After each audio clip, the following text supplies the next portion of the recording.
yang sempat dikenal namanya Hauzan. Hauzan ini baktinya luar biasa. Kisahnya Hauzan ini berikan teguran kepada kita. Hauzan ini punya ibunya sudah tua, sudah nggak bisa apa-apa di kasur. Kalau anak zaman sekarang mungkin kalau punya ibu yang sudah di kasur nggak bisa apa-apa, ngerepotin, titipkan ke panti jompo atau didoakan cepat mati. Na'udzubillah.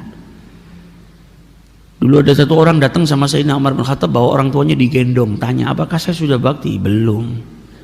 Orang tuamu gendong engkau dulu memang betul-betul karena sayangnya. Kalau engkau kepaksa, engkau ingin dianggap sebagai anak yang bakti, dan engkau berharap setelah ini sudah orang tuamu meninggal jadi nggak nyusahkan dirimu. Nah, ini Hauzan punya ibunya sudah udzur, sudah di kasur, nggak bisa apa-apa. Hauzan ini umurnya 60 tahun.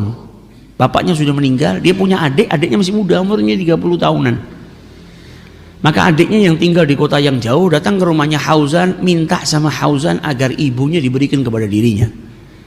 Kau ini sudah puluhan tahun berbakti sama ibumu, kau punya kesempatan banyak, saya yang belum punya kesempatan. Dan Hauzan ini tidak menikah, ngabdikan dirinya untuk ibunya. Dan sekarang usiamu sudah 60 tahun, kau ngangkat ibu saja nggak kuat, tenagamu sudah tidak seperti dulu, maka berikan waktu yang tersisa ini agar saya juga bisa berbakti sebagaimana engkau berbakti. Adiknya minta, ini kan juga ibu saya, engkau sudah ngerawat ibu puluhan tahun, sekarang kasih kesempatan saya. Alhamdulillah saya sudah punya rumah sendiri, saya punya kemampuan, saya ingin bawa ibu ke tempat saya ingin ngabdi, ke umur saya juga untuk ngabdi kepada ibu. Kata kakaknya apa? Boleh, tapi dengan satu syarat, kalau roh saya sudah keluar dari tubuh ini bawa ibu, selagi roh saya masih ada di sini saya nggak akan serahkan ibu saya. Anak yang cintanya kepada ibunya luar biasa, tahu kalau setiap pagi dapat ridhonya ibu, ada satu pintu surganya Allah yang terbuka. Tapi adiknya juga kepingin bakti. Akhirnya apa? Mereka semua berdebat sampai pergi ke mahkamah, pergi ke pengadilan. Yang adik pingin ibunya diasuh, yang kakak pingin tetap mempertahankan ngasuh ibunya. Hari ini kita dapatkan dua orang saudara di pengadilan yang ada mereka geger tentang harta waris. Ini dua orang saudara di pengadilan, mereka geger bukan karena warisan tapi ingin berbakti kepada ibunya. Sampai segitunya. Sampai si hakim nggak bisa memutuskan, saya nggak bisa. Kau memang umurmu 60 tahun, tapi masa saya mau halangin dirimu untuk bakti? Engkau juga usiamu masih lebih muda, kau mungkin lebih bisa ngerawat orang tuamu, tapi saya nggak bisa memutuskan. Kalau begitu panggil ibumu. Ibu saya nggak bisa ke sini, sudah di tempat tidur. Kalau begitu bawa gotong ke sini. Kalau saya nggak bisa memutuskan ini, dibawa ibunya. Ibunya ditanya, kalau begitu kau putuskan, wahai ibu, kau mau tinggal sama siapa? Anakmu Hauzan atau adiknya? Kata ibunya, anak saya yang pertama ini mata saya. Anak saya yang kedua juga mata saya. Ini cahaya mata saya, ini cahaya mata saya. Masa ada orang bisa milih mana matanya yang lebih dia sukai, yang kanan atau yang kiri? Nggak bisa. Akhirnya hakim memutuskan anaknya diasuh oleh yang lebih muda karena tenaganya lebih kuat. Dan Hauzan nangis yang luar biasa karena dia kehilangan pintu surga tadi. Walaupun setiap pagi dia masih bisa dapatkan ridho ibunya, walaupun ibunya tinggal jauh. Ini kisah kan negur kita bagaimana keadaan kita dengan orang tua kita. Yang kadang sudah nikah datang ke rumah ibunya seminggu sekali, sebulan sekali. Yang punya handphone kadang nelpon anak buahnya, nelpon istrinya sehari bisa 5-6 kali, nelpon ibunya sebulan sekali. Nanti kau punya anak juga seperti itu, wa'iyadzubillah. Gak peduli sama dirimu kalau engkau gak peduli dengan orang tuamu. Kau berada jauh, telepon ibumu pagi sore. Supaya apa? Dapat ridho. Kata Nabi Muhammad, bangun pagi kau dapat ridho orang tuamu, 2 pintu surga terbuka. Begitu juga di waktu petang. Jangan pernah malu, datangin rumah ibumu, dekat setiap hari datangin. Karena engkau akan merindukan hal tersebut saat orang tuamu tidak ada. Saat orang tuamu ada mungkin kau malas 2 hari 3 hari kau gak kunjungin ibumu, seminggu kau baru ke sana. Nanti kalau orang tuamu tidak ada, yang kau paling rindukan apa? Pergi ke rumah orang tuamu, mumpung orang tuamu masih ada. Datangi, cium tangannya, minta ridhonya, minta doanya. Ini kesempatan. Anak yang berbakti kepada orang tua itu ada 2 golongan. Yang berbakti sesuai dengan aturan orang tua minta dikerjakan. Tapi yang lebih daripada itu, orang tua belum ngucap keinginannya, engkau sudah memahami keinginannya dan kau laksanakan sebelum dia mengucapkan keinginannya. Jadilah anak yang berbakti. Karena nanti anakmu berbakti kepada dirimu dan setiap hari pintu surganya Allah terbuka. Jangan jadi seorang anak yang lupa sama orang tuanya, sudah nikah lupa, orang tuanya nggak pernah dikunjungi. Dulu sampai ada satu anak yang setelah menikah lupa sama orang tuanya, jarang kontak orang tuanya, jarang datang kepada orang tuanya selama 21 tahun. Sesekali, padahal tinggal satu kota. Sampai istrinya pada suatu hari mengingatkan, wahai suamiku, apakah kau hari ini nggak kepingin keluar dengan seorang wanita? Kaget suaminya. Istri saya itu cuma kamu kok, kau malah merintahkan saya keluar dengan seorang wanita. Maksud kamu apa? Maksud saya kau keluar dengan ibumu. Sudah berapa lama kau nggak makan bareng dengan ibumu? Keluar kau ajak ibumu makan. Yang ada kau ajak saya, terus tiap keluar kau ajak istrimu. Ibumu yang mati-matian ngasuh dirimu kau tidak pernah ajak keluar dia makan. Saya nggak bisa makan mewah, ajak keluar makan nasi liwet, nasi pecel, nggak harus mahal. Keluarnya engkau dengan ibumu itu bikin ibumu bahagia. Kalau ibu bahagia, pintu surganya Allah terbuka. Keridhaannya Allah juga engkau bisa dapatkan. Maka sang anak kaget, ya Allah, 21 tahun saya sudah nggak pernah keluar lagi sama ibu saya. Semenjak saya nikah saya lupa. Maka dia telepon ibunya, bu siap-siap, saya malam ini saya jemput, saya ajak makan malam. Saking bahagia ibunya, ini anak di perjalanan baru mau sampai rumah, baru mau telepon ibunya, kaget ibunya sudah di depan rumah, sudah nunggu. Kata anaknya apa? Hari itu saya nggak ngelihat orang yang lebih bahagia dari ibu saya. Ketika dijemput sama anaknya mau naik ke mobil, ibunya bilang apa? Wahai anakku, tidak satu orang pun di kampung ini kecuali tahu malam hari ini kau mau ngajak saya makan malam. Saking bahagianya, anakku kembali 21 tahun hilang. Saya nggak digubris, saya nggak didatangi, hari ini ngajak saya keluar makan malam. Saking bahagianya ibu. Ibu kita bahagia dengan kita kalau mendekat itu bahagianya yang luar biasa. Maka jangan pernah menjauh selagi kita masih punya orang tua.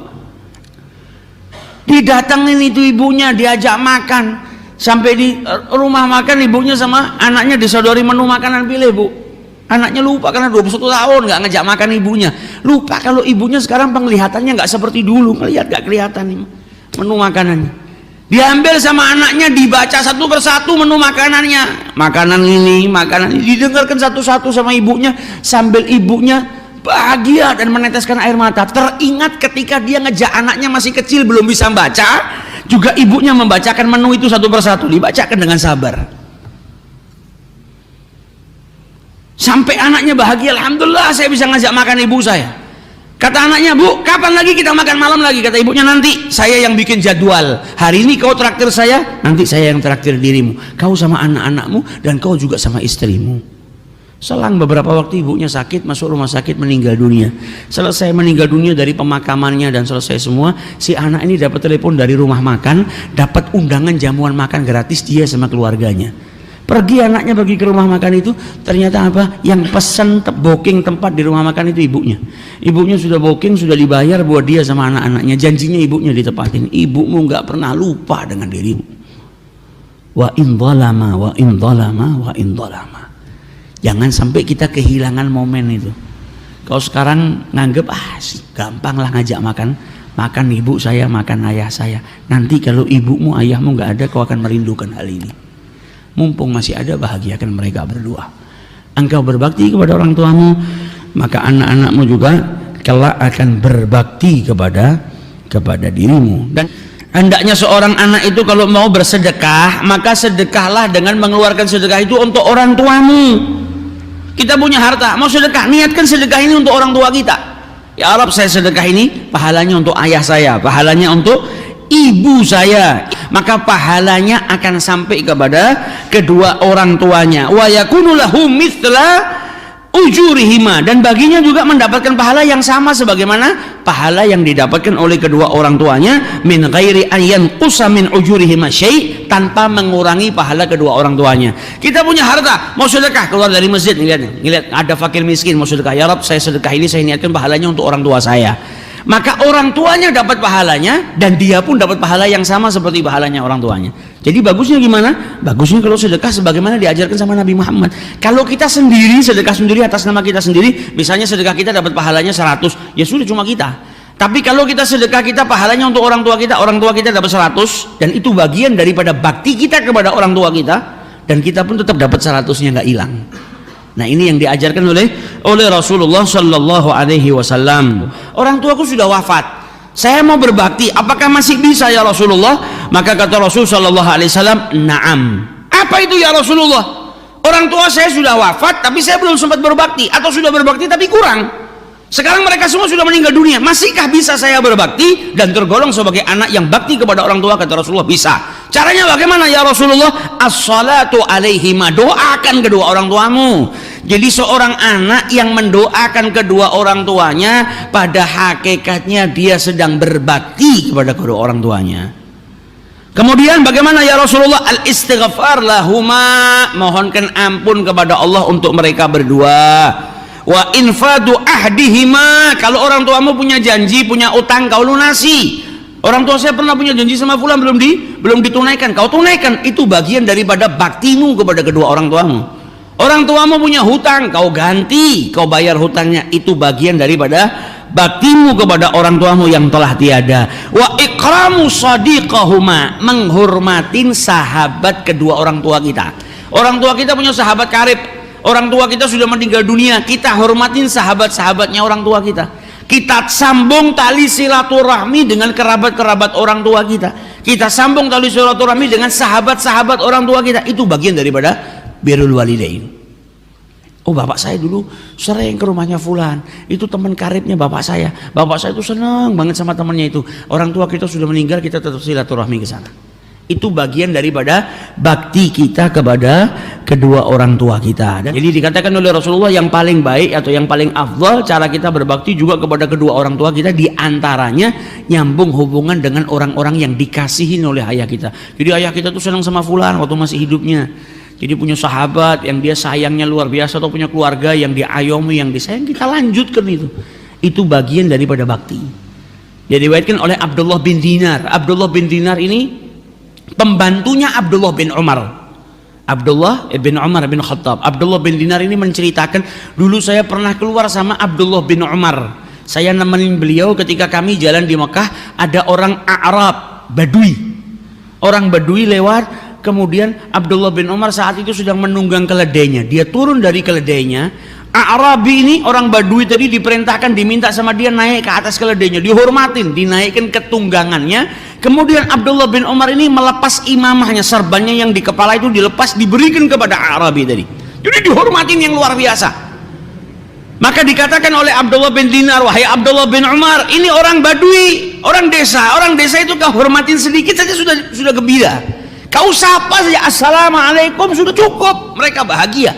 Gak perlu sampai kau naikkan ke tungganganmu, kau berikan imamahmu, kau hormati dengan penghormatan yang luar biasa. Kata Abdullah bin Umar, bapaknya anak ini dulu adalah sahabat tercintanya ayah saya, Umar bin Khattab. Sayyidina Umar gak kenal mungkin sama anaknya, sama Badui tadi yang dihormatin. Kita diperintahkan sama Nabi Muhammad untuk apa? Untuk nyambung silaturahmi dan menghormatin sahabat-sahabat karib yang dicintai sama orang tua kita. Tapi Abdullah bin Umar saking baktinya kepada ayahnya Umar bin Khattab, sampai sahabat karibnya itu yang sudah nggak ada, anaknya pun tetap dihormatin. Sampai segitunya. Lah kalau sama anak sahabat ayahnya saja seperti itu, bagaimana kalau beliau ketemu sama ayahnya ini anak?